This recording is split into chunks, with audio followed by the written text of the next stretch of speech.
हाँ। जो कल किसने किसका मृत्यु हुआ है? हम्म। Hello hello. हाँ, प्रणाम से, सॉरी आवाज नहीं आ हाँ, रहा हाँ, हाँ, था। हाँ, कल जो है, कल हम जो पढ़ रहे थे, इसका वध हुआ है। विरूपाक्ष। हाँ, विरूपाक्ष। तो विरूपाक्ष, व्हाट इज विरूपाक्ष? विरूप अक्ष। गुड। क्या है? सिंस अक्ष मीन्स नेत्र, आंखें। विरूप जो इस आंखों से बहुरूप, वेरी वेरी वेल रूप को देख सकता है, अलग अलग रूपों को। सिंस आगे आप बताएं।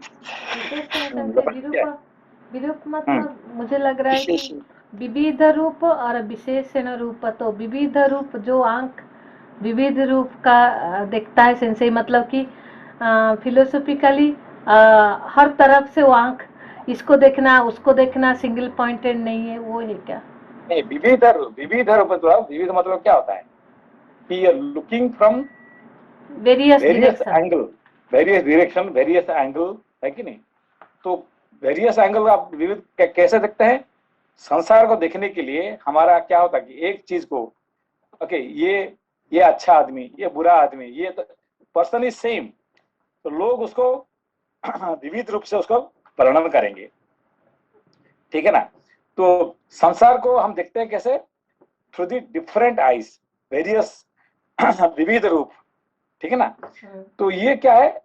इसको कहते हैं नॉलेज, ठीक है ना? जो रावण क्या है? नॉलेज। और राम क्या है? विवेक। आवाज आ रहे हैं? हाँ आ रहा है सेंसे। रावण नॉलेज, राम है विवेक और विजडम, है कि नहीं? तो नॉलेज, रावण का जो नॉलेज होता है वो क्या करता क्या है? सेंसे वो विरूपाक्ष बना देता है हमको। तो पहले उसका कितना सर है? 10। 10। तो 10 क्या जरूरत है भाई? एक आदमी का तो एक होना चाहिए ना, है कि नहीं? एक आदमी का तो एक सर होना चाहिए। इसका 10 सर क्यों हुआ है? Since look into the same topic from different perspective, so बहुशाखा बना देता है। तो दुनिया को देखने के लिए इसको क्या चाहिए? बहुत सारे, है कि नहीं? आंख चाहिए। 10 सर मतलब 20 आंख हो गया, ठीक है ना? 20 कान हो गया, है कि नहीं? तो भगवान राम का कितने है? सिर्फ एक सर है, 2 आंख, 2 कान, है कि नहीं? सब नॉर्मल। और रावण का क्या है? इसका जो रजस क्वालिटी होने के कारण से उसका विविध है कि नहीं? ज्ञान और विवेक का, ये क्या कहते हैं, संसार का ज्ञान और आत्मज्ञान, ये दोनों का ये लड़ाई है, राम रावण युद्ध है, ठीक है ना? हाँ सेंसे। सेंसे ये समझ में आया सेंसे, रावण का, विरूपाक्ष का। लेकिन विरूपाक्ष का वध सुग्रीव के द्वारा होना, मतलब हम चाहे तो एक रूप एकाग्र होकर रह सकते हैं, या हम चाहे तो 10 सर बना सकते हैं। तो ये जीव के ऊपर है। यहाँ अभी जो युद्ध हो रहा है, तो ये युद्ध का जो क्या कहते हैं, मालिक कौन है? किसका नाम पे युद्ध हो रहा है अभी? सिंसे राम के नाम पे हो रहा है, सुग्रीव कर रहे हैं। नहीं, राम के नाम पे नहीं हो रहा है, यही तो बात है ना। रावण, सीता के नाम। रावण नहीं, अभी जो है, ये युद्ध का जो राजा कौन है? सुग्रीव सेंसे। सुग्रीव है। यहाँ पे राम जी का कुछ भी नहीं हो, तो एक अतिथि जैसे है कि नहीं? उनका जो झंडा भी जा रहा है, देखिए, युद्ध करने के लिए क्या चाहिए? झंडा एक झंडा चाहिए, है कि जैसे भारत पाकिस्तान का, भारत का तिरंगा झंडा होना चाहिए, ठीक है ना? तो जो झंडा है, किसका झंडा है ये? राम जी का झंडा है क्या? सुग्रीव के झंडा के नीचे जा रहे हैं। हाँ, ये जो है, जो इसका जो फ्लैग है, ये सुग्रीव का है, इसमें राम जी का कुछ भी नहीं है कि नहीं? बस राम के पक्ष में सिर्फ अकेला लक्ष्मण है, जो है 2 भाई है बस। उसके छोड़ के जो करोड़ों करोड़ जो है, ये सब किसका है? ये सब पूरा सुग्रीव जी की ये सेना सब सुग्रीव का है। इसका जो राजा है सुग्रीव, है कि नहीं। तो यहाँ पे सिर्फ राम और लक्ष्मण, ये अयोध्या का तरफ से 2 ही भाई है, ठीक है ना, और उनके साथ और तीसरा कोई नहीं है, और इनका तो अनगणित है कि नहीं। सेंसे हाँ। समझ में नहीं आया सुग्रीव इसमें सुग्रीव क्या कर रहा है, क्योंकि ना वो तो युद्ध नहीं, राम और रावण का युद्ध है, तो क्यों सुग्रीव के झंडा लगाया गया है। तो ये जो राम रावण का युद्ध में उसका, है कि नहीं, जो उसका क्या कहते हैं उसको, यहाँ पे देखिए राम होते हैं क्या है, ईश्वर, है कि नहीं, और सुग्रीव क्या होते हैं, जीव, है कि नहीं, जीव और ईश्वर, है कि नहीं। तो ये जीव और ईश्वर में ये जो संसार का साथ लड़ता कौन है, बेसिकली जीव लड़ता है, ठीक है ना। किसका सहायता होता है, जैसे कि देखिए अभी महाभारत में लड़ाई किसका हुआ है कि नहीं, पांडव और कौरव, हाँ। ठीक है ना। तो लड़ रहा है कौन, अर्जुन लड़ रहा है, कृष्ण क्या लड़ रहा है क्या, नहीं, है कि नहीं, वो तो सिर्फ बैठे हुए हैं, ठीक है ना, वो एक सारथी है, वो युद्ध नहीं कर रहे हो, कोई अस्त्र नहीं पकड़े हुए हैं वो, ठीक है ना। तो वहां पे कौन लड़ रहा है, पांडव लड़ रहे हैं, अर्जुन लड़ रहे हैं, और कृष्ण सिर्फ बैठे हुए हैं, है कि नहीं। ऐसे ही यहाँ पे किसका झंडा है, किसका कौन राजा है, यहाँ पे सब कुछ सुग्रीव है, और राम जी यहाँ पे, है कि नहीं, सिर्फ 2 भाई यहाँ पे है कि नहीं। बस इनका नाम पे, है कि नहीं, आपका उनका पत्नी को चोरी हो गया, और चोरी होने के कारण से आपको हम हेल्प करने के लिए आ रहे हैं, और सब कुछ हम करेंगे, ठीक है ना। चलिए पढ़ते हैं फिर आगे, डिस्कशन ज्यादा नहीं होना चाहिए, चलिए। Thank you sensei. अध्याय पृष्ठ संख्या 502। अनिल जी 1 मिनट, मेरा एक्चुअली डिस्कनेक्ट हो गया था सिंसे। ये जो विरूपाक्ष के बारे में आपने बताया, ये क्या it is something which is not giving a actual picture to you, that is Virupaksha. देखिए विरूपाक्ष का, इसका कैसे आप उसको कैसे वर्णन करेंगे, विरूपाक्ष।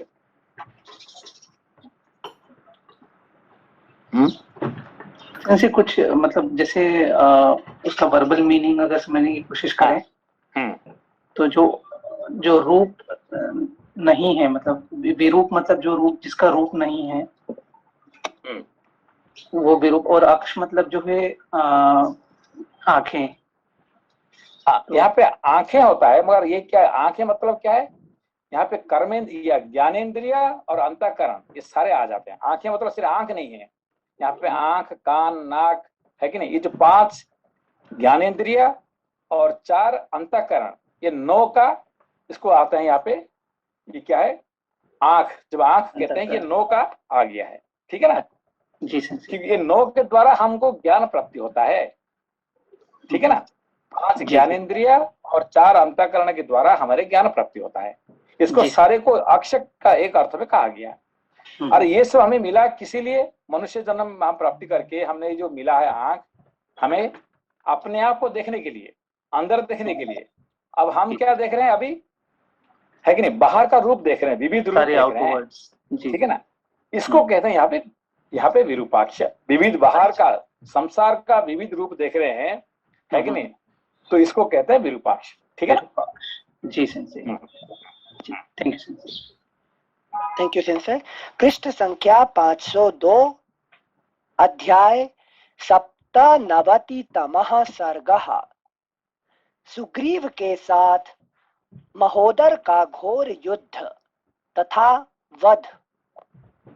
उस महासमर में वे दोनों ओर की सेनाएं, क्या नवतितम मतलब क्या है, सेंसे नवतितमः मतलब सप्तनवतितमः, ओनली नवति मतलब 90। और सप्त मिलने से क्या होता है, 7 ऐड हो गया तो 90 + 7 97 हो गया। हाँ ठीक है, 97 हो गया, ठीक है। Thank you sensei. ओके। श्लोक संख्या 1।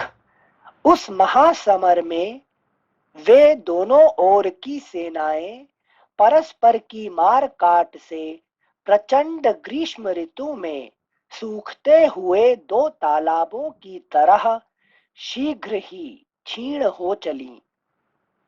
अपनी सेना के विनाश और विरूपाक्ष के वध से राक्षस राज रावण का क्रोध दूना बढ़ गया। वानरों की मार से अपनी सेना को छीण हुई देख दैव के उलट फेर पर दृष्टिपात करके युद्ध स्थल में उसे बड़ी व्यथा हुई।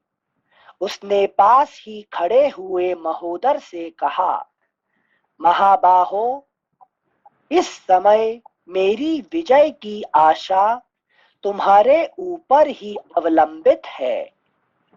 वीर, आज अपना पराक्रम दिखाओ और शत्रु सेना का वध करो। यही स्वामी के अन्न का बदला चुकाने का समय है। यही स्वामी के अन्न का बदला चुकाने का समय है। अतः अच्छी तरह युद्ध करो। रावण के ऐसा कहने पर राक्षस राज महोदर ने बहुत अच्छा कहकर उसकी आज्ञा शिरोधार्य की और जैसे पतंग। महोदर क्या हुआ है? जैसे आप पहले बताए थे महाउदर, तो जिसका उदर अर्थात स्टोमक, पेट, महान उदर, जो सिर्फ अन्न के लिए ही जीता है। अन्न उसका, अन्न मतलब ऑर्डिनरी ह्यूमन बीइंग जैसे क्या बोलते हैं, उदर मतलब आप जो खाते हैं। हाँ, खाते हैं, क्यों खाते हैं? जैसे पेट के लिए, सब चीज उदर के लिए, शक्ति। अपना देखिए, अपने नॉर्मली हम जो खाते हैं ये अन्नमय कोश को, हमारे शरीर को जिंदा रहने के लिए हम खाना खाते हैं, ठीक है ना। हम खाना खाते किस लिए? कि जिंदा रहने के लिए, है कि नहीं? हाँ। मगर 99.9% लोग जो खाना खाते हैं क्यों खाते हैं? टेस्ट के लिए, जीवा के लिए, है कि नहीं? फॉर एंजॉयमेंट, हाँ, है कि नहीं? It's not for living the life, to enjoy the life, है कि नहीं? To enjoy the life and to live the life, ये दो प्रकार का होता है कि नहीं? जो उदर होता है कि नहीं? सबका पास उदर है, पेट है, सब तो खाना ही पड़ेगा। पर यहाँ पे क्या, महोदर, बड़ा पेट वाला मतलब ये नहीं खा रहे अपने जरूरत के लिए, है कि नहीं? अच्छा। ये खा रहे हैं अपना एंजॉय करने के लिए, ठीक है ना। हाँ हाँ हाँ। इसलिए इसको क्योंकि सर ये राक्षस जितने हम आते हैं ना, सभी राक्षस को आप व्युत्पत्ति करेंगे, हाँ। तो क्या आपको धीरे धीरे समझ में आ जाएगा, ठीक है ना। Thank you sensei, thank you. श्लोक संख्या 5। वीर, आज अपना पराक्रम दिखाओ और शत्रु सेना का वध करो। यही स्वामी के अन्न का बदला चुकाने का समय है। अतः अच्छी तरह युद्ध करो। रावण के ऐसा कहने पर राक्षस राज महोदर ने बहुत अच्छा कहकर उसकी आज्ञा शिरोधार्य की और जैसे पतंग आग में कूदता है उसी प्रकार उसने शत्रु सेना में प्रवेश किया। सेना में प्रवेश करके तेजस्वी और महाबली महोदर ने स्वामी की आज्ञा से प्रेरित हो अपने पराक्रम द्वारा वानरों का संहार आरंभ किया। अगला पृष्ठ संख्या 503। वानर भी बड़े शक्तिशाली थे। वे बड़ी बड़ी शिलाएं लेकर शत्रु की भयंकर सेना में घुस गए और समस्त राक्षसों का संहार करने लगे। महोदर ने अत्यंत कुपित होकर अपने सुवर्ण भूषित बाणों द्वारा उस महायुद्ध में वानरों के हाथ पैर और जांघें काट डाली। राक्षसों द्वारा अत्यंत पीड़ित हुए वे सब वानर दसों दिशाओं में भागने लगे। कितने ही सुग्रीव की शरण में गए। वानरों की विशाल सेना को समर भूमि से भागती देख सुग्रीव ने पास ही खड़े हुए महोदर पर आक्रमण किया। वानर राज बड़े तेजस्वी थे। उन्होंने पर्वत के समान विशाल एवं भयंकर शिला उठाकर महोदर के वध के लिए उस पर चलाई। उस दुर्जय शिला को सहसा अपने ऊपर आती देखकर भी महोदर के मन में घबराहट नहीं हुई। उसने बाणों द्वारा उसके टुकड़े टुकड़े कर डाले। उस राक्षस के बाण समूहों से कटकर सहस्रों टुकड़ों में विभक्त हुई वह शिला उस समय आकुल हुए गृध्र समुदाय की भांति पृथ्वी पर गिर पड़ी। उस शिला को विदीर्ण हुई देख सुग्रीव का क्रोध बहुत बढ़ गया। उन्होंने एक शाल का वृक्ष उखाड़ कर उस राक्षस के ऊपर फेंका, किंतु राक्षस ने उसके भी कई टुकड़े कर डाले। साथ ही शत्रु सेना का दमन करने वाले उस शूरवीर ने इन्हें अपने बाणों से घायल कर दिया। इसी समय क्रोध से भरे हुए सुग्रीव को वहां पृथ्वी पर पड़ा हुआ एक परिघ दिखाई दिया। उस तेजस्वी परिघ को घुमाकर सुग्रीव ने महोदर को अपनी फुर्ती दिखाते हुए उस भयानक वेगशाली परिघ के द्वारा उस राक्षस के उत्तम घोड़ों को मार डाला। घोड़ों के मारे जाने पर वीर राक्षस महोदर अपने विशाल रथ से कूद पड़ा और अत्यंत रोष से भरकर उसने गदा उठा ली। एक के हाथ में गदा थी और दूसरे के हाथ में परिघ। वे दोनों वीर युद्ध स्थल में दो साणों और बिजली सहित दो मेघों के समान गर्जना करते हुए एक दूसरे से भिड़ गए। तदनंतर कुपित हुए राक्षस महोदर ने सुग्रीव पर सूर्य तुल्य तेज से दमकती हुई एक गदा चलाई। उस महाभयंकर गदा को अपनी ओर आती देख महासमर में महाबली वानर राज सुग्रीव के नेत्र रोष से लाल हो गए और उन्होंने परिघ उठाकर उसके द्वारा राक्षस की गदा पर आघात किया। वह गदा गिर पड़ी, किंतु उसके वेग से टकराकर सुग्रीव का परिघ भी टूटकर पृथ्वी पर जा गिरा। तब तेजस्वी सुग्रीव ने भूमि पर से एक लोहे का भयंकर मूसल उठाया, जिसमें सब ओर से सोना जड़ा हुआ था। उसे उठाकर उन्होंने राक्षस पर दे मारा। साथ ही उस राक्षस ने भी उनके ऊपर गदा फेंकी। गदा और मूसल दोनों आपस में टकरा कर टूट गए और जमीन पर जा गिरे। ये जो मूसल गदा है कि नहीं, धनु, ये सब विद्या, इसका अर्थ हम कहाँ मिलेगा हमको? जैसे धनुर्वेद में जाएंगे तो इसका एक एक का ये क्या होता है, ठीक है ना। ये गदा क्या होता है, मुसल क्या होता है, परिघ क्या होता है कि नहीं, धनु क्या होता है, ये सब धनुर्वेद का विषय है कि नहीं। Thank you sense.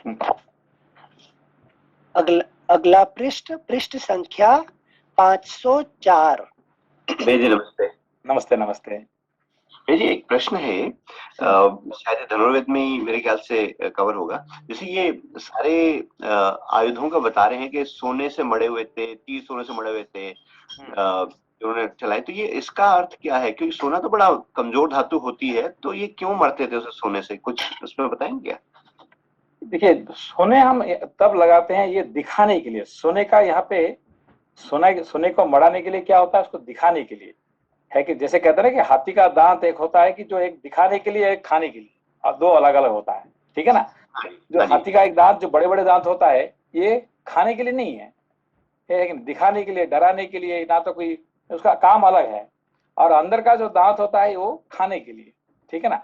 तो सोने यूजुअली हम किस काम में लगाते हैं कि ये दिखाने के लिए, ठीक है ना। तो ये जो हमारे देखिए जो क्या कहते हैं तलवार में, इसमें जो हम जब सोने करके उसको चमकता है तो दूसरे उसमें से क्या होता है, भयभीत हो जाता है उसमें से, है कि नहीं, दिखाने के लिए, ठीक है ना। हाँ भैया जी, ठीक है, समझ में आया। थैंक यू भैया जी। Thank you सिंसे। पृष्ठ संख्या 504 श्लोक संख्या 25। वे दोनों वीर तेज और बल से संपन्न थे और जलती हुई अग्नियों के समान उद्दीप्त हो रहे थे। अपने अपने आयुधों के टूट जाने पर वे घूंसों से एक दूसरे को मारने लगे। उस समय बारंबार गरजते हुए वे दोनों योद्धा परस्पर मुक्कों से प्रहार करने लगे। फिर थप्पड़ों से एक दूसरे को मारकर दोनों ही पृथ्वी पर गिर पड़े। फिर तत्काल ही दोनों उछले और शीघ्र ही एक दूसरे पर चोट करने लगे। वे दोनों वीर हार नहीं मानते थे। दोनों ही दोनों पर भुजाओं द्वारा प्रहार करते रहे। शत्रुओं को तपाने वाले वे दोनों वीर बाहु युद्ध करते करते थक गए। अभी देखिए, अभी किस किस का लड़ाई हो रहा है? इनसे सुग्रीव जी का सुग्रीव जी का हो रहा है महोदर के साथ में ना। है कि नहीं? ये महोदर के साथ राम जी का लड़ाई क्यों नहीं हो रहा है? सुग्रीव से क्यों लड़ाई हो रहा है? राम जी क्या कर रहे हैं? इनसे राम जी तो आराम से बैठे हुए, उनको तो कोई तकलीफ ही नहीं है। हाँ। है कि नहीं? हाँ। क्योंकि रावण से लड़ने के लिए राम जी आएंगे, ठीक है ना। अब ये महोदर को लड़ने के लिए कौन लड़ेगा? जीव लड़ेगा, ईश्वर नहीं लड़ने, क्योंकि ईश्वर से कोई मतलब नहीं है उनका लड़ने का, क्योंकि उनका कोई प्रॉब्लम ही नहीं है उनका, सब्जेक्ट ही नहीं है उनको खाने का, ज्यादा खाने का उनका इंटरेस्ट ही नहीं है। एंजॉय, वो एंजॉय करने के लिए नहीं आए हैं। लेकिन जीव क्यों आया संसार में? एंजॉय द लाइफ, है कि नहीं। इसीलिए यहाँ इससे निकलना बड़ा मुश्किल पड़ जाता है कि नहीं। इसीलिए सुग्रीव लड़ रहे हैं, लेकिन ना राम लड़ रहे हैं ना लक्ष्मण लड़ रहे हैं, है कि नहीं। लेकिन ये इन लोगों से लड़ रहे हैं कौन? सुग्रीव। जीव का लड़ाई होता है, ठीक है ना। Thank you. इसलिए किस किस का लड़ाई हो रहा है हमें देखिए, आपको हमें देखना पड़ेगा यहाँ पे, है कि नहीं। किसका साथ किसका लड़ाई हो रहा है, ठीक है ना। जैसे शूर्पणखा को नाक राम जी क्यों नहीं काटे, इसको लक्ष्मण जी के पास भेजने की क्या जरूरत? क्योंकि वैराग्य, है कि नहीं, वैराग्य अस्त्र न दृढ़ न चित्वा, है कि नहीं। कौन किसका अस्त्र ये होता है? वैराग्य का। लक्ष्मण वैराग्य होता है। इसीलिए किसका साथ, है कि नहीं, किसका युद्ध हो रहा है कि नहीं, कौन सा अस्त्र से इसका कैसे क्षति कर रहे हैं, ये सब हमें करना पड़ेगा, समझना पड़ेगा, ठीक है ना। हाँ सिंसे एक और चीज बताइए, यहाँ ईश्वर मनुष्य के रूप में आए हैं और जीव वानर के रूप में आया है। सिंसे ये परिभाषा क्यों? जीव को मनुष्य भी तो बना के। देखिए, नर किसको कहा गया? नर जिसके पास नार है सिंसे। हाँ, है कि नहीं। जिसके पास ज्ञान है, इसको ही नर कहा जाए, है कि नहीं। तो फिर नर आने के बाद उसको क्या कहते हैं? उसको ज्ञानी। नहीं, इसको नारायण। नारायण, है कि नहीं। तो उसको जो किसको नार का जो योग्य होता है उसको नर कहा गया, ठीक है ना। नारद मतलब नार को देने वाला, नारद को देने वाला। नारायण, जब नार का जब आयन मतलब आना होता है, नारायण, नारद, ठीक है ना। तो नर होता है जो नार का योग्य होता है, उसका नर कहा गया, ठीक है ना। अब ये वानर, है कि नहीं, तो ये आधा मनुष्य आधा वानर, ये पूरा बंदर नहीं है ना, पूरा मनुष्य है, ये आधा, ठीक है ना। ये he is eligible but not got fully not, है कि नहीं, उसने पूरा योग्य नहीं बना अभी तक, इसलिए वानर। अच्छा, हाँ, ये पूरा नर नहीं है, है कि नहीं, वानर। Thank you Sanjay. मतलब goal is Ram and vanar is aspiring to be that nar. हाँ, ठीक है ना। अच्छा, थैंक यू संजय। हम पूरी रामायण पढ़ते हुए यही सोच रहे थे कि हम तो बंदर बन गए और कोशिश है नर बनने की, जो राम से। हमारे प्रयास किस लिए है? नर बनने के लिए, ठीक है ना। अब नर नहीं बने अभी तक, हम अभी वानर है, मगर हमारा कोशिश चल रहा है कि हम कभी ना कभी हम नर बनेंगे, है कि नहीं। Thank you Sanjay. श्लोक संख्या 28। शत्रुओं को तपाने वाले वे दोनों वीर बाहु युद्ध करते करते थक गए। तब महान वेगशाली राक्षस महोदर ने थोड़ी ही दूर पर पड़ी हुई ढाल सहित तलवार उठा ली। उसी तरह अत्यंत वेगशाली कपि श्रेष्ठ सुग्रीव ने भी वहां गिरे हुए विशाल खड्ग को ढाल सहित उठा लिया। महोदर और सुग्रीव दोनों युद्ध के मैदान में शस्त्र चलाने की कला में चतुर थे तथा दोनों के शरीर रोष से प्रभावित थे। अतः रणभूमि में हर्ष और उत्साह से युक्त हो वे तलवार उठाए गरजते हुए एक दूसरे पर टूट पड़े। वे दोनों बड़ी तेजी से दाएं बाएं पैतरे बदल रहे थे। दोनों का दोनों पर क्रोध बढ़ा हुआ था तथा दोनों ही अपनी अपनी विजय की आशा लगाए हुए थे। अपने बल पर घमंड करने वाले महान वेगशाली तथा शौर्य संपन्न दुर्बुद्धि महोदर ने अपनी वह तलवार सुग्रीव के विशाल कवच पर दे मारी। सुग्रीव के कवच में लगी हुई तलवार को जब वह राक्षस खींचने लगा, उसी समय कपि कुंजर सुग्रीव ने महोदर के शिरस्त्राण सहित कुंडल मंडित मस्तक को अपने खड्ग से काट लिया। मस्तक कट जाने पर राक्षस राज महोदर पृथ्वी पर गिर पड़ा। यह देखकर उसकी सेना फिर वहां नहीं दिखाई दी। महोदर को मारकर प्रसन्न हुए वानर राज सुग्रीव अन्य वानरों के साथ गर्जना करने लगे। उस समय दशमुख रावण को बड़ा क्रोध हुआ और श्री रघुनाथ जी हर्ष से खिल उठे। उस समय समस्त राक्षसों का मन दुखी हो गया।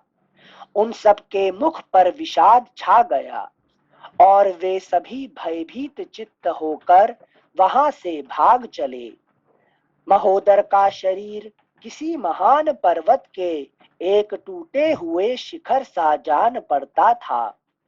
उसे पृथ्वी पर गिराकर सूर्यपुत्र सुग्रीव वहां विजय लक्ष्मी से सुशोभित होने लगे, मानो अघर्षणीय सूर्य देव अपने तेज से प्रकाशित हो रहे हों। इस प्रकार वानर राज सुग्रीव युद्ध के मुहाने पर विजय पाकर बड़ी शोभा पाने लगे। उस समय देवता, सिद्ध और यक्षों के समुदाय तथा भूतल निवासी प्राणियों के समूह भी बड़े हर्ष से उनकी ओर देखने लगे। इस प्रकार श्री वाल्मीकि निर्मित आर्ष रामायण आदि काव्य के युद्ध कांड में 97वां सर्ग पूरा हुआ। अगला पृष्ठ पृष्ठ संख्या 505। अगला अध्याय 98तमः सर्गः। अंगद के द्वारा महापार्श्व का वध।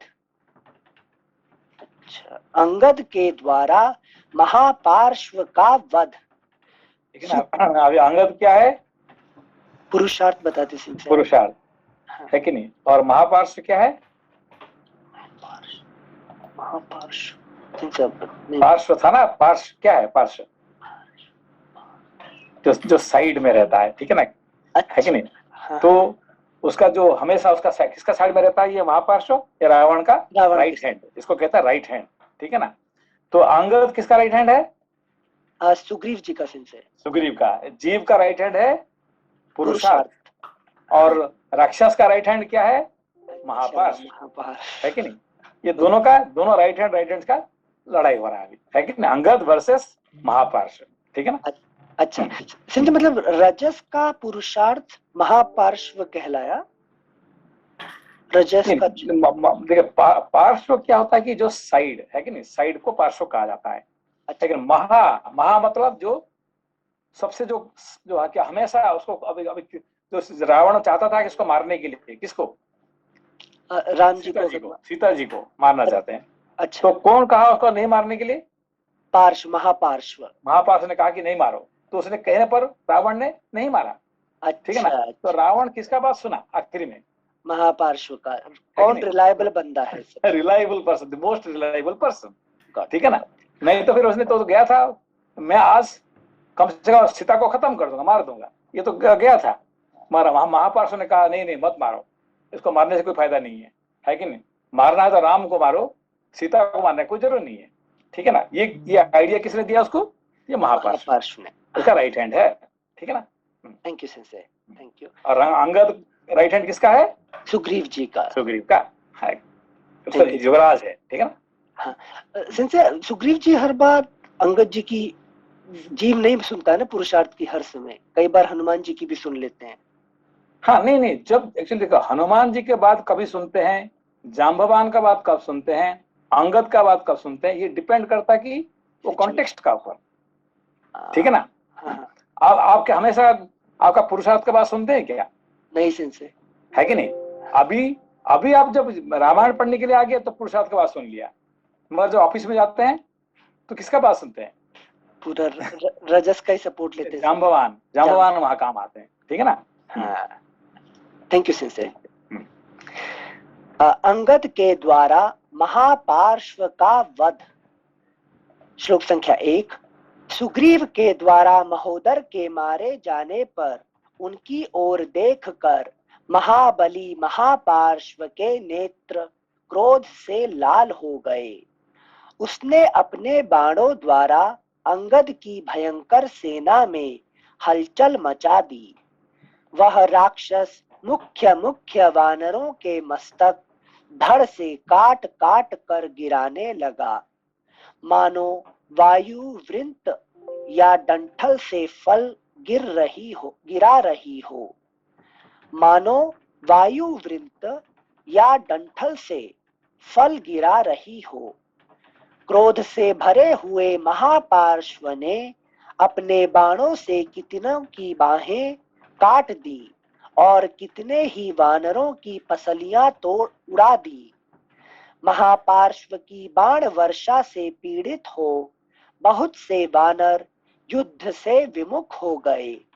सबकी चेतना जाती रही। उस राक्षस से पीड़ित वानर सेना को उद्विग्न हुई देख महान वेगशाली अंगद ने पूर्णिमा के दिन समुद्र की भांति अपना भारी वेग प्रकट किया। उन वानर शिरोमणि ने सूर्य की किरणों के समान दमकने वाला एक लोहे का परिघ उठाकर महापार्श्व पर दे मारा। उस प्रहार से महापार्श्व की सुध बुध जाती रही और वह मूर्छित हो सारथी सहित रथ से नीचे जा पड़ा। इसी समय काले कोयले के ढेर के समान कृष्ण वर्ण वाले महान पराक्रमी और तेजस्वी ऋक्षराज जाम्बवान ने मेघों की घटा के सदृश अपने यूथ से बाहर निकलकर कुपित हो एक पर्वत शिखर के समान विशाल शिला हाथ में ले ली और उसके द्वारा उस राक्षस के घोड़ों को मार डाला तथा उसके रथ को भी चूर्ण कर दिया। 2 घड़ी के बाद होश में आने पर महाबली महापार्श्व ने बहुत से बाणों द्वारा पुनः अंगद को घायल कर दिया और जाम्बवान की छाती में भी 3 बाण मारे। इतना ही नहीं, उसने रीछों के राजा गवाक्ष को भी बहुत से बाणों द्वारा छत विक्षत कर दिया। गवाक्ष और जाम्बवान को बाणों से पीड़ित देख अंगद के क्रोध की सीमा न रही। उन्होंने भयंकर परिघ हाथ में ले लिया। उनका वह परिघ सूर्य की किरणों के समान अपनी प्रभा बिखेर रहा था। वाली पुत्र अंगद के नेत्र क्रोध से लाल हो उठे।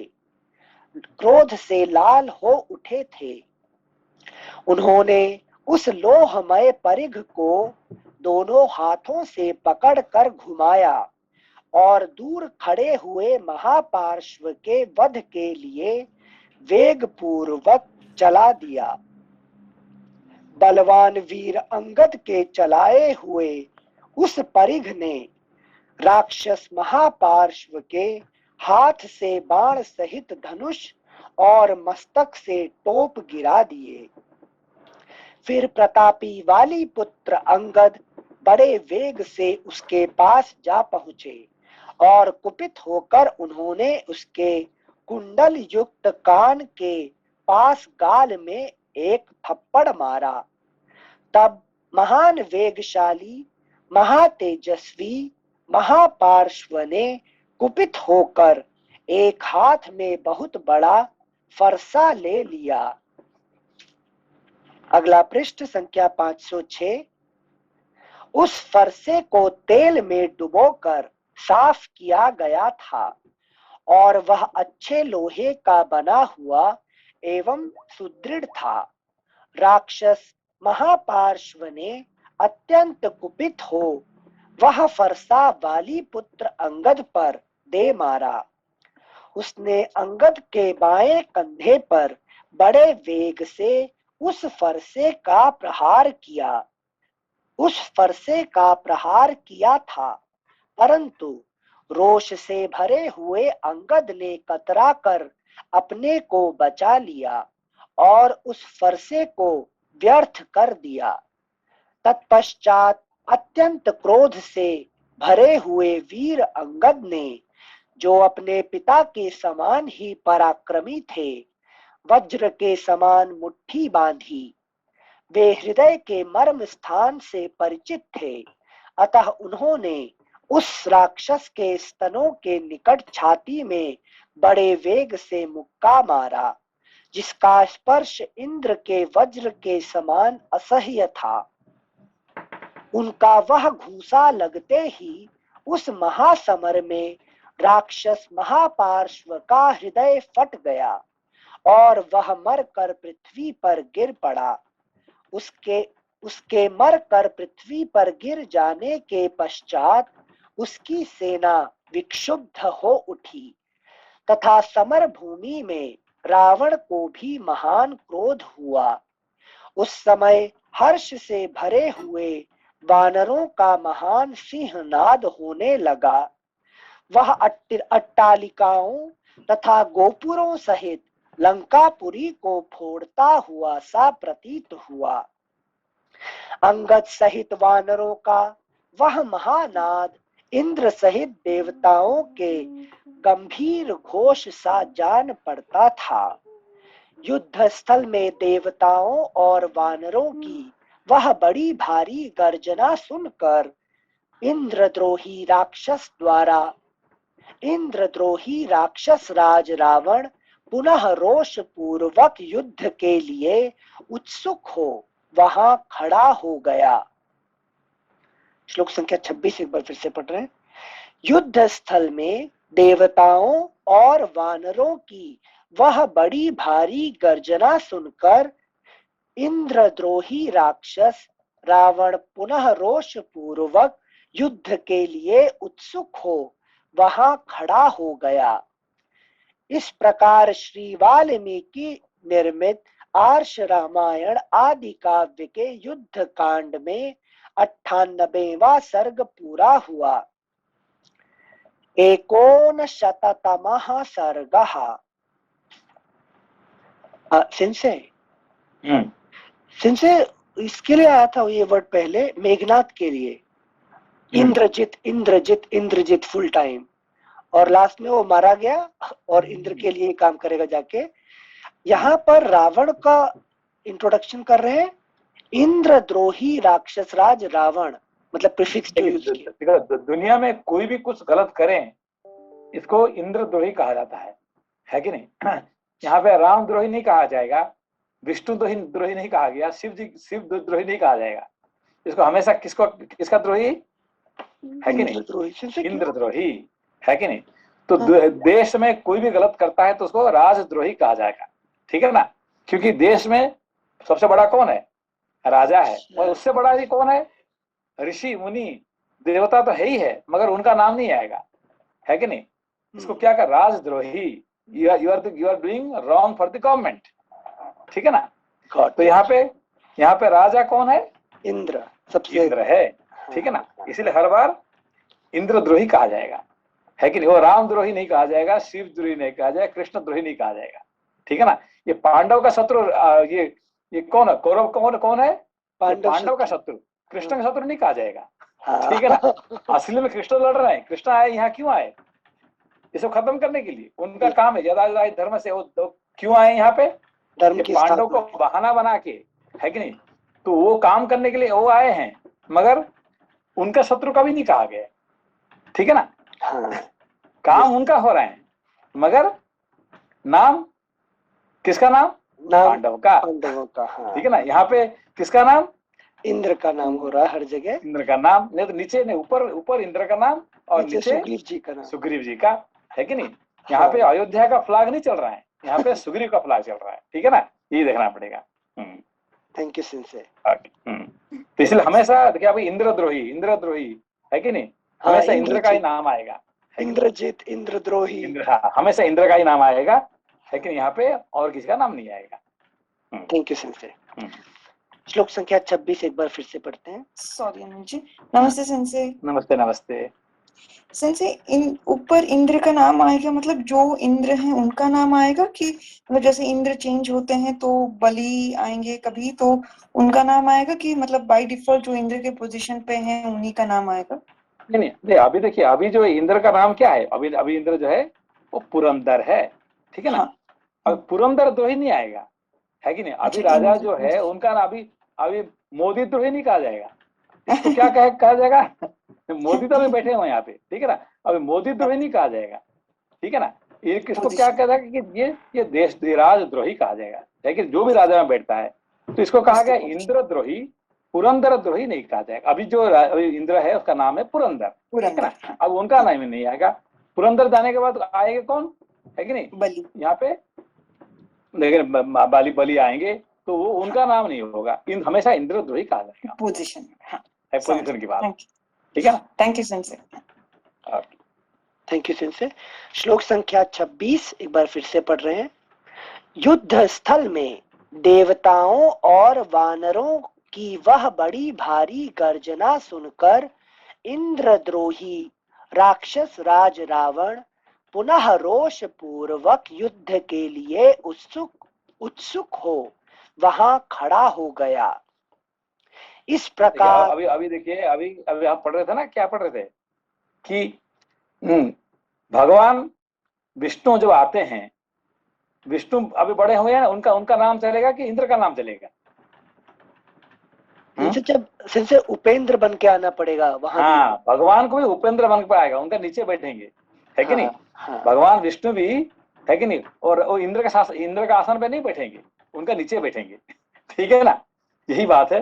लेकिन अभी ऐसे ही अभी राजा कौन है, अब देखिए यहाँ पे अपने, है कि नहीं, कंस बैठा था और कृष्ण कहाँ बैठे थे, वो नीचे बैठेंगे, है कि नहीं। कंस बनने के बाद कंस का पिता बैठेगा और भगवान कृष्ण कहाँ बैठेंगे, उनकी सभा में फिर से, है कि नहीं, समझ बात को, है कि नहीं। अभी ना तो कंस राजा होगा ना उग्रसेन राजा होंगे, है कि नहीं, वहां कृष्ण का राजा नहीं बन सकते वहां पे, है कि नहीं। अच्छा, हाँ सिंसे, मतलब तो ऊपर इंद्र बैठेगा, ऊपर इंद्र बैठेंगे और विष्णु आके उसके नीचे बैठेंगे, और नीचे सुग्रीव बैठेगा और राम उनका साइड में बैठेंगे, ठीक है ना। हाँ सिंसे मतलब ईश्वर can not come in active action, वो हाँ, ही कैन नॉट, बिकॉज़ वो आके काम करना शुरू कर देंगे तो इंद्र का काम क्या होगा, है कि नहीं, समझो बात यहाँ पे। लेकिन भगवान आके यहाँ पे यह काम करना शुरू, अभी मोदी क्या करेंगे फिर, है कि नहीं। राइट। जैसे भगवान मार्गदर्शक होंगे, मतलब मार्ग दिखाएंगे, हाँ, वो मार्गदर्शन करेंगे, मगर वो काम नहीं करेंगे, है कि नहीं। अभी देखिए हाँ, यही बात है कि नहीं। तो सारे राक्षस को कौन मारे, एक मारे, राम किसको नहीं मारे, सिर्फ राम आखिरी में किसको मारते हैं, रावण को मारते हैं, है कि नहीं। बाकी किसको नहीं मारते हैं, है कि नहीं? Thank you सिंसे।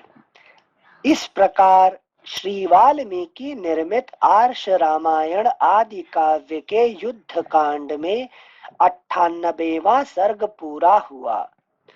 अगला अध्याय 59तमः सर्गः। श्री राम और रावण का युद्ध। महाबली वीर विरूपाक्ष तो मारा ही गया था, महोदर और महापार्श्व भी काल के गाल में डाल दिए गए। यह देख उस महासमर के भीतर रावण के हृदय में महान क्रोध का आवेश हुआ। उसने सारथी को रथ आगे बढ़ाने की आज्ञा दी और इस प्रकार कहा, सूत, मेरे मंत्री मारे गए और लंकापुरी पर चारों ओर से घेरा डाला गया। इसके लिए मुझे बड़ा दुख है। आज राम और लक्ष्मण का वध करके ही मैं अपने इस दुख को दूर करूंगा।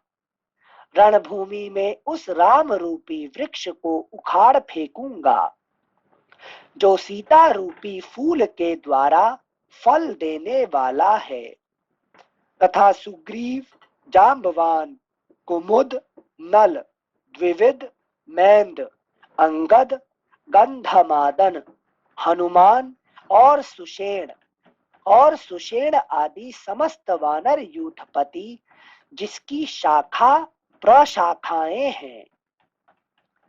अगला पृष्ठ संख्या 507, श्लोक संख्या 6।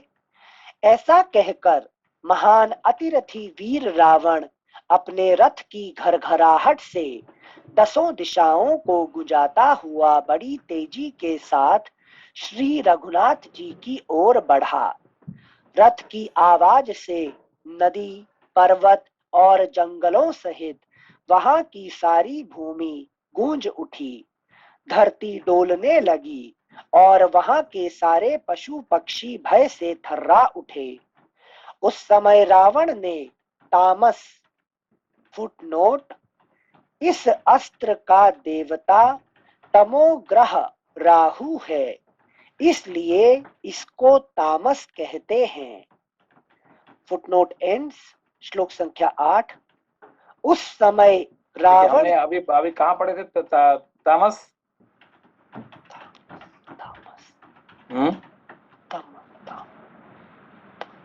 याद है? बताओ sir. Tamas, Tamsa, do you remember? Tamsa river. Tamasa, Forgotten.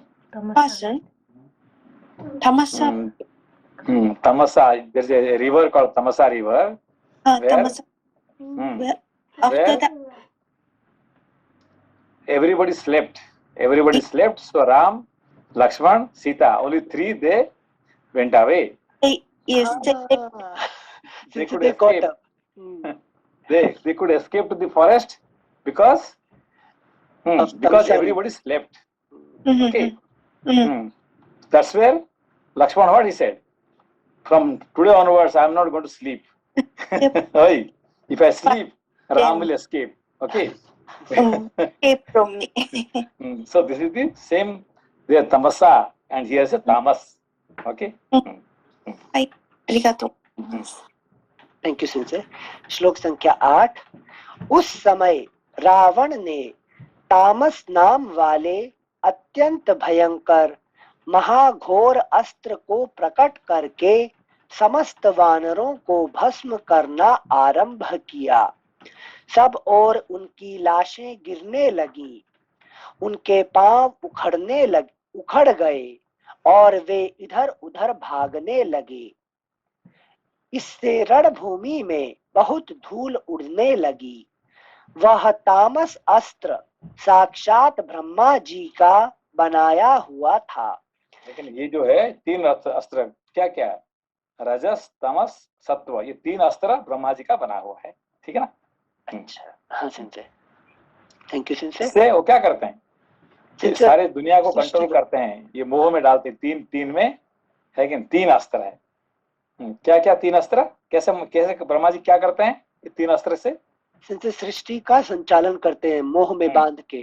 मैं 3 अस्त्र का कैसे अलग अलग कैसे क्या काम करता है? जैसे आप चेन के फॉर्म में समझाए थे, सत्व, रजस और तमस। तो तमस हमें निद्रा, संसार में एंजॉयमेंट की तरफ बांध देता है शुद्र वृत्ति के लिए।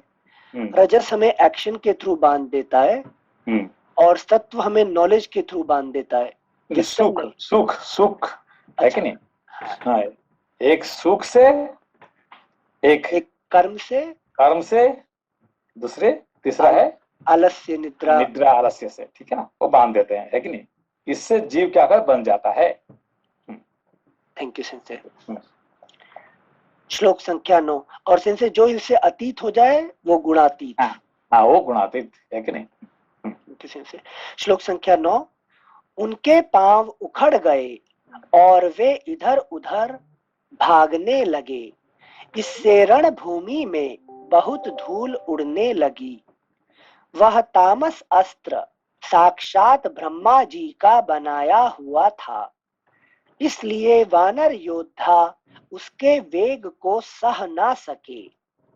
रावण के उत्तम बाणों से आहत हो वानरों की सैकड़ों सेनाएं, ये 3 भी इसको कहते हैं, ये भी ब्रह्मास्त्र है, ठीक है ना? ये 3 कौन सा? सत्व, रजस, तमस, ये 3 भी ब्रह्मास्त्र है। इससे पार होना जीव का बस की बात नहीं है। जो भी संसार में पैदा हुआ है ये 3 वस्त्र में वो बंधा हो जाएगा, ब्रह्मास्त्र है। ब्रह्मा जी के द्वारा बना हुआ, इसीलिए ब्रह्मास्त्र। अच्छा, हाँ सेंसे। सेंसे आप जब यहाँ पर पूरा जो रेफर करते हैं अस्त्र के रूप में, आप एक बार बताए थे अस्त्र मतलब धारण करने वाला, तो इन सब के पास तो है, मेरा अस्त्र क्या हुआ जो मैं धारण करता हूँ अगर वो देखने जाए तो? कौन सा अस्त्र आपका? सामने बैठे हुए राम लक्ष्मण, क्या है? दोनों अस्त्र पकड़े हुए, विवेक वैराग्य। ये 2 ही अस्त्र है, ठीक है ना? विवेक वैराग्य। और भरत शत्रुघ्न, नहीं, राम लक्ष्मण भरत शत्रुघ्न, ये 4 है कि नहीं? तो शत्रुघ्न क्या होता है? हमारे सारे शत्रुओं को नाश करने वाला। कौन से शत्रु को? बाहर का शत्रु नहीं है, अंदर का शत्रु को, ठीक है ना? और भरत जो धर्म से जुड़े रहना, है कि नहीं? ये 4 ही हमारे अस्त्र है कि Ram Lakshman Bharat Shatrughna. Okay, thank you sensei. श्लोक संख्या 10। रावण के उत्तम बाणों से आहत हो वानरों की सैकड़ों सेनाएं तितर बितर हो गई हैं। यह देख भगवान श्री राम युद्ध के लिए उद्यत हो सुस्थिर भाव से खड़े हो गए। उधर वानर सेना को खदेड़ कर राक्षस सिंह रावण ने देखा कि किसी से पराजित न होने वाले श्री राम अपने भाई लक्ष्मण के साथ उसी तरह खड़े हैं जैसे इंद्र अपने छोटे भाई भगवान विष्णु उपेंद्र के साथ खड़े होते हैं। बार बार कहते हैं कि ये बार बार ये एग्जाम्पल आ रहे हैं, क्या है? जैसे राम और लक्ष्मण, एक बार पढ़ते हैं इसे फिर से। उधर वानर सेना को खदेड़ कर राक्षस सिंह रावण ने देखा कि किसी से पराजित ना होने वाले श्री राम अपने भाई लक्ष्मण के साथ उसी तरह खड़े हैं जैसे इंद्र अपने छोटे भाई भगवान विष्णु उपेंद्र के साथ खड़े होते हैं। अब यहाँ उपेंद्र कौन है? लक्ष्मण जी से। लक्ष्मण जी। अभी वहां पे इंद्र के साथ उपेंद्र कौन थे? विष्णु भगवान से। अभी उल्टा हो गया ना यहाँ पे। हाँ, यस। क्यों?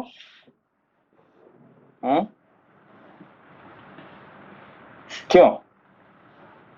तो देखिए, जो संसार का सारे कार्य कौन? विष्णु कुछ करते हैं? विष्णु तो शेषनाग पे सोते रहते हैं। सारे कर्ता कौन? शेषनाग जी करते रहते हैं, ठीक है ना? तो इसीलिए, मगर विष्णु जी क्या करते हैं? हमेशा सोते रहते हैं। किसका ऊपर? शेषनाग के ऊपर। और सारे कर्म कौन करता है संसार का? शेषनाग जी, ठीक है ना? तो इसीलिए अब अगला जन्म में इनका नाम क्या होता है? शेषनाग का नाम क्या होता है? बलभद्र। लपा जी क्या होता है? अनंत अनंत बलराम। नहीं, उनका नाम राम है, उनका असली नाम क्या है? राम। ओके, तो वो बलवान होने के कारण से उनको कहा गया बलराम, है कि नहीं? मगर असली उनका नाम क्या दिया रखा गया था? राम। उनका नाम बलराम नहीं है, उनका नाम रखा गया था राम, क्योंकि इस जन्म ये राम थे, अगला जन्म में वो राम बनेगी। समझ बात को? तो और मगर उन्होंने है कि ज्यादा बलशाली होने के कारण से उनको बलराम कहा गया, मगर नाम राम है। ठीक है ना? ठीक है, थैंक यू सेंसे। श्लोक संख्या 11। उधर वानर सेना को खदेड़ कर राक्षस सिंह रावण ने देखा कि किसी से पराजित न होने वाले श्री राम अपने भाई लक्ष्मण के साथ उसी तरह खड़े हैं जैसे इंद्र अपने छोटे भाई भगवान विष्णु उपेंद्र के साथ खड़े होते हैं। वे अपने विशाल धनुष को उठाकर आकाश में रेखा खींचते से प्रतीत होते थे। उनके नेत्र विकसित कमल दल के समान विशाल थे। भुजाएं बड़ी बड़ी थीं और वे शत्रुओं का दमन करने में पूर्णतः समर्थ थे।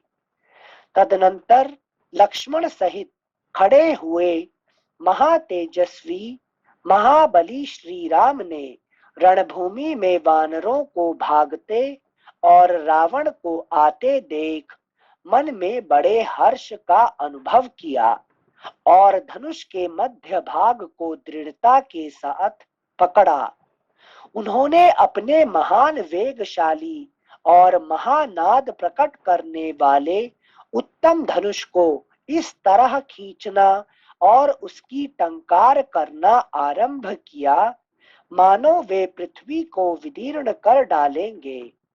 रावण के बाण समूहों से तथा श्री रामचंद्र जी के धनुष की टंकार से जो भयंकर शब्द प्रकट हुआ उससे आतंकित होकर सैकड़ों राक्षस तत्काल धराशायी हो गए। उन दोनों राजकुमारों के बाणों के मार्ग में आकर रावण चंद्रमा और सूर्य के समीप स्थित हुए राहु की भांति शोभा पाने लगा।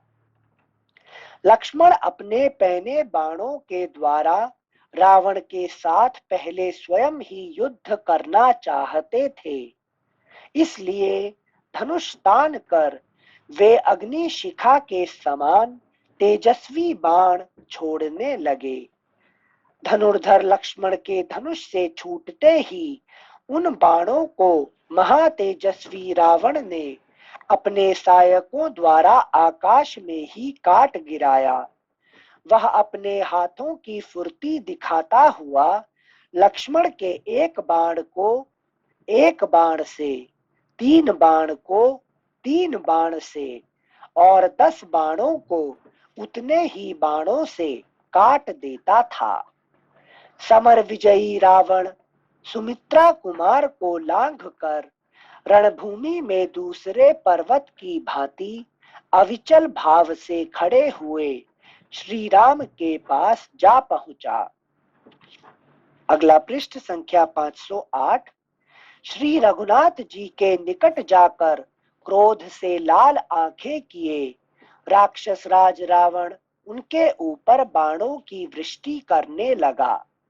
रावण के धनुष से गिरती हुई उन बाण धाराओं पर दृष्टिपात करके श्री राम ने बड़ी उतावली के साथ शीघ्र ही कई भल्ल हाथ में लिए। रघुकुल भूषण श्री राम ने रावण के विषधर सर्पों के समान महाभयंकर एवं दीप्तिमान बाण समूहों को उन तीखे भल्लों से काट डाला। फिर श्री राम ने रावण को और रावण ने श्री राम को अपना लक्ष्य बनाया और दोनों ही शीघ्रता पूर्वक एक दूसरे पर भांति भांति के पैने बाणों की वर्षा करने लगे। वे दोनों चिरकाल तक वहां विचित्र दाएं बाएं पैतरे से विचरते रहे। बाण के वेग से एक दूसरे को घायल करते हुए वे दोनों वीर पराजित नहीं होते थे। एक साथ इसमें क्या है, नॉलेज वर्सेस विजडम, ये फाइट किसे, war between knowledge and wisdom, है कि नहीं? ये दोनों में कौन जीतेगा कौन हारेगा, ये बहुत बड़ी मुश्किल की बात है जिंदगी में, ठीक है ना? हाँ संजय, दाएं बाएं पैतरे बदलना मतलब तर्क शास्त्र के लिए बोल रहे हैं? नहीं, देखो अभी जैसे आपको अभी हमारे जिंदगी में प्रॉब्लम क्या है? संजय, हम नॉलेज के पीछे भागते हैं, विजडम के पीछे नहीं है, मगर हम जानते हैं कि जरूरत कौन सा है हमारी जिंदगी में? विजडम का, है कि नहीं? जरूरत हम जानते हैं कि विजडम है, तो भी हम किसका पीछे भागते हैं? नॉलेज के पीछे से, नॉलेज के पीछे, ठीक है ना? क्यों? नॉलेज नहीं होने से हमें पैसा नहीं मिलेगा, कर्म नहीं होगा, संसार में ख्याति नहीं मिलेगा, कुछ नहीं होगा, ठीक है ना? इसीलिए we give importance to the knowledge. हम जानते हुए भी नहीं, हम जानते हैं हमारे दिल में बैठा हुआ है राम, मगर हम करना पड़ता रावण का कर्म, ठीक है ना? राम को हम पूजा करते हैं, रावण को फॉलो करते हैं, है कि नहीं? फॉलो किसको करते हैं? हम रावण को फॉलो करते हैं। रावण को। पूजा किसको करते हैं? राम को, ठीक है ना? इसीलिए मंदिर बनता है राम का, पर हम कर्म करते हैं रावण की, ठीक है ना? हाँ संजय जी बताइए, यहाँ पे ये संजय जान रहे हैं और रावण के लिए कर्म कर रहे हैं, लेकिन जब रहते हैं हम तो अज्ञानी की जो परिभाषा होती है वो अज्ञानी की परिभाषा ले दे के ज्ञान नहीं है, तो वो ज्ञान पराविद्या के लिए तो नहीं बोलते हैं ना? जो नॉर्मल संसार के हिसाब से जो अपरा विद्या का ज्ञान होता है वो ना हो तो लोग अज्ञानी बोलते हैं। हाँ वही है ना कि देखिए आप अभी जड़ भारत को लोग क्या कहेंगे? ये अज्ञानी है, मूर्ख है कि नहीं? संसार सारे सब लोग क्या बोले जड़ भारत को? अरे तो मूर्ख है कि नहीं? उसको कोई ज्ञानी कोई कहा है क्या? कोई नहीं, कहने वाला कोई नहीं था। आखिर में at the end of the life, है कि नहीं, एक राहुगण आ गया, लेकिन कहा कि यार ये तो कपिल मुनि, स्वयं कपिल मुनि है, ये तो महान ज्ञानी है, ठीक है ना? समझने वाला से एक ही मिला उसको, बाकी जिंदगी भर तो उसने उसको मूर्ख कहा गया ना उसको। यस, है कि नहीं? उत्तर मिल गया सिंह से, थैंक यू। श्लोक संख्या 26। वे दोनों चिरकाल तक वहां विचित्र दाएं बाएं पैतरे से विचरते रहे, बाण के वेग से एक दूसरे को घायल करते हुए वे दोनों वीर पराजित नहीं होते थे। एक साथ जूझते और सहायकों की वर्षा करते हुए श्री राम और रावण यमराज और अंतक के समान भयंकर जान पड़ते थे। उनके युद्ध से संपूर्ण प्राणी, दोनों सेम नहीं है क्या, यमराज और अंतक? यमराज अंतक है कि नहीं, और बेसिकली दोनों अलग है कि नहीं? लड़ते समय अपीयर हो रहे हैं दोनों सेम ही, दोनों सेम लग रहे हैं, ठीक है ना? लग रहे हैं सेम। थैंक यू से। श्लोक संख्या 27। एक साथ जूझते और सहायकों की वर्षा करते हुए श्री राम और रावण यमराज और अंतक के समान भयंकर जान पड़ते थे। उनके युद्ध से संपूर्ण प्राणी थर्रा उठे। जैसे वर्षा ऋतु में विद्युत समूहों से व्याप्त मेघों की घटा से आकाश आच्छादित हो जाता है, उसी प्रकार उस समय नाना प्रकार के बाणों से वह ढक गया था। गीध की पांख के सुंदर परों से सुशोभित और तेज धार वाले महान वेगशाली बाणों की अनवरत वर्षा से आकाश ऐसा जान पड़ता था मानो उसमें बहुत से झरोखे लग गए हों। दो बड़े बड़े मेघों की भांति उठे हुए श्री राम और रावण ने सूर्य के अस्त और उदित होने पर भी बाणों के गहन अंधकार से आकाश को ढक रखा था। दोनों एक दूसरे का वध करना चाहते थे। दोनों एक दूसरे का वध करना चाहते थे। अतः धृतरासुर और इंद्र की भांति उन दोनों में ऐसा महान युद्ध होने लगा जो दुर्लभ और अचिंत्य है। दोनों ही महान धनुर्धर और दोनों ही युद्ध की कला में निपुण थे।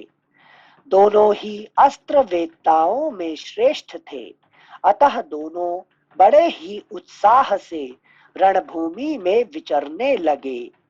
वे जिस जिस मार्ग से जाते उसी उसी से बाणों की लहर सी उठने लगती थी।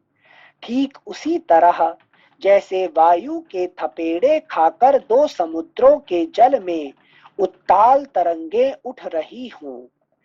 तदनंतर जिसके हाथ बाण छोड़ने में ही लगे हुए थे, समस्त लोगों को रुलाने वाले उस रावण ने श्री रामचंद्र जी के ललाट में नाराजों की माला सी पहना दी।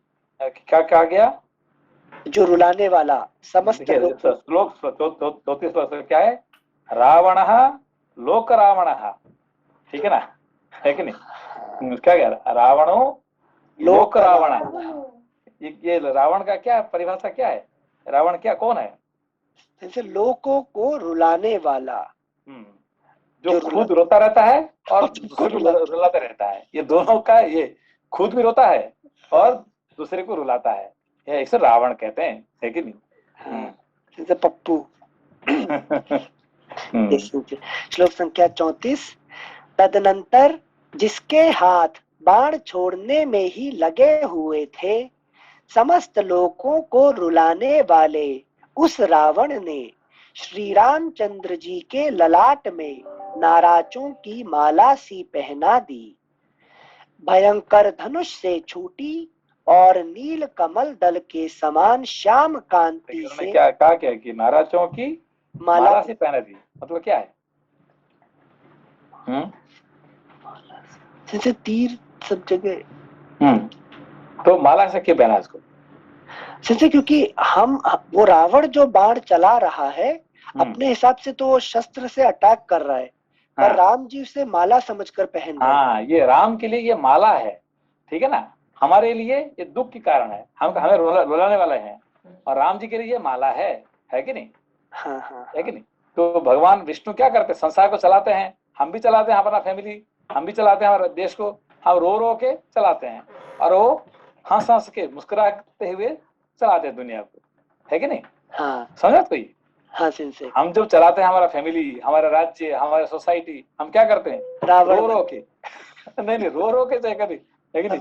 कहाँ से पैसा लाएंगे, कहाँ से ये लाएंगे, कहाँ से ये करेंगे, रोज सब, है कि नहीं? रो रो के हमको चलाना पड़ता है, और भगवान को हंस हंस के वो दुनिया को चलाते हैं, लेकिन उनके लिए माला हो जाता है। राजस क्वालिटी क्या होता है? माला हो जाता है उनके लिए। Thank you sensei. श्लोक संख्या 35। भयंकर धनुष से छूटी और नील कमल दल के समान श्याम कांति से प्रकाशित होती हुई उस नाराज माला को श्री रामचंद्र जी ने अपने सिर पर धारण किया, किंतु वे व्यथित नहीं हुए। तत्पश्चात क्रोध से भरे हुए श्री राम ने पुनः बहुत से बाण लेकर मंत्र जप पूर्वक रौद्रास्त्र का प्रयोग किया। फिर उन महातेजस्वी, महापराक्रमी और अविच्छिन्न रूप से बाण वर्षा करने वाले श्री रघुवीर ने धनुष को कान तक खींचकर वे सभी बाण राक्षस राज रावण पर छोड़ दिए। वे बाण राक्षस राज रावण के महामेघ के समान काले रंग के अभेद्य कवच पर गिरे थे, इसलिए उस समय उसे व्यथित ना कर सके। अगला प्रश्न बंद करते हैं, फिर कल पढ़ेंगे, ठीक है? प्रणाम सिंसे। प्रणाम। नमस्ते। नमस्ते।